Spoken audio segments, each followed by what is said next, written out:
Hello friends, मेरे channel doctor Warsi homeopathy में आपका स्वागत है।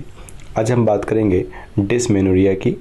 डिस्मेनोरिया को कॉमन लैंग्वेज में पेनफुल पीरियड्स या मेंस्ट्रुअल पेन भी कहा जाता है या मेंसेस पेन भी कहा जाता है।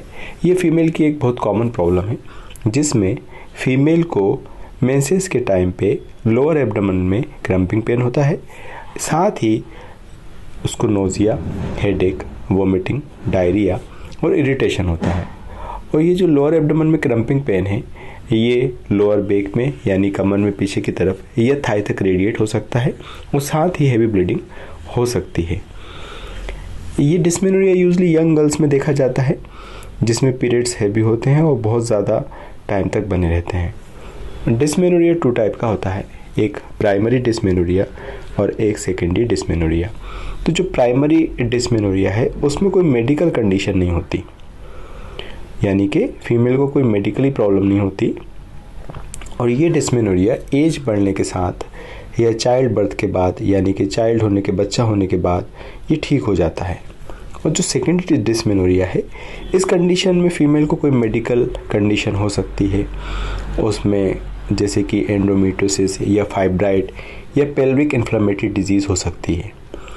सेकेंडरी डिस्मेनोरिया जो है वो बाद में स्टार्ट होता है जिसमें हैवी मेंस्ट्रुअल ब्लीडिंग के साथ में रेगुलर पीरियड्स के साथ इंटरकोर्स के समय फीमेल को पेन होता है। अब बात करते हैं डिस्मेनोरिया के ट्रीटमेंट की। तो जो डिस्मेनोरिया का ट्रीटमेंट है वो उसके कॉज और सिम्टम पर डिपेंड करता है, यानी कि उसका कारण क्या है और उसमें जो सिम्टम्स हैं वो किस तरह के हैं। तो सिम्टम्स में जैसे कि मैंने बताया कि मेनली क्या होता है, उसमें क्रम्पिंग पेन होते हैं लोअर एब्डोमेन में। तो पेशेंट को पेन को ठीक करने के लिए मेडिसिन दी जाती है और कुछ हार्मोनल कॉन्ट्रासेप्टिव भी दिए जाते हैं जिससे कि डिस्मेनोरिया का करेक्शन होता है। साथ में एक थेरेपी होती है हीट थेरेपी, जिसमें कि हीटिंग पेट को जो एब्डोमेन है, एब्डोमेन के लोअर एब्डोमेन के जो मसल्स हैं उन पे रखा जाता है जिससे कि मसल्स रिलैक्स होते हैं और पेन कम होता है। एक्सरसाइज में जैसे फिजिकल एक्टिविटी है और वॉकिंग हो गया, योगा हो गया और स्विमिंग हो गई, तो ये सारी एक्सरसाइज भी क्या करते हैं कि जो मेंस्ट्रुअल क्रैम्प है उनको कम करते हैं। और साथ ही अगर पेशेंट को कोई स्ट्रेस बना हुआ है तो स्ट्रेस मैनेजमेंट के लिए भी योगा या मेडिटेशन पेशेंट कर सकता है।